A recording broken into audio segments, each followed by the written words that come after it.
તમને મળ્યું છે માનવ જીવન અદ્ભુત। તમાકુ બીડીના વ્યસન થકી શું કામે બોલાવો છો વહેલો યમદૂત। આદરણીય આચાર્ય શ્રી શિક્ષકગણ, અહીં ઉપસ્થિત મહેમાનો શ્રી તથા ગ્રામજનો તથા મારા વાલા વિદ્યાર્થી મિત્રોને મારા નમસ્કાર। આજનો મારો વિષય છે વ્યસન મુક્તિ। માણસો કરતા પ્રાણીઓ અદ્ભુત હોય છે, કેમ કે તે વ્યસન નથી કરતા। બુદ્ધિશાળી ગણાતા માણસો જ વ્યસન કરી રોગોને નોતરે છે। આપણે પ્રાણીઓ માટે એક કહેવત છે કે ઊંટ ન મૂકે આંકડો, બકરી ન મૂકે કાકરો। બુદ્ધિશાળી ગણાતા માનવી કંઈ જ મેકતા નથી, ઝેર પણ પીવે છે।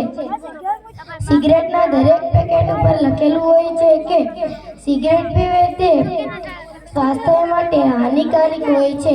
આવું છાપેલું હોવા છતાં આજનો માનવી તે ખાય છે।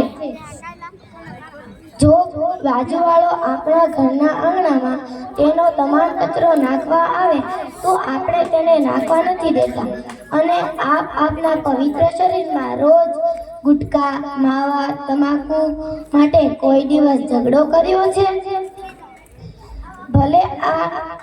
ભલે મોત આવી જતી હોય અને આ શરીર પરથી વહેલી વિદાય લેવી પડતી હોય, પણ ગુટકા તો બંધ જ નહીં કરું, દારૂ તો નહીં જ છોડું, સિગરેટ તો બંધ જ નહીં કરું। આવી વાતો કહેનારા માટે એટલું જ કહેવું છે કે તમારા શરીર ઉપર તમારા એકલાનો જ અધિકાર નથી। તમને મોટા કરનારા માતા પિતા, તમારી પત્ની અને તમારા બાળકોનો એટલા બધાનો જ અધિકાર છે। તો શા માટે શરીરને જાતે કરી આ પરિસ્થિતિમાં નાખો છો? અસ્તુ, જય હિન્દ, જય ભારત।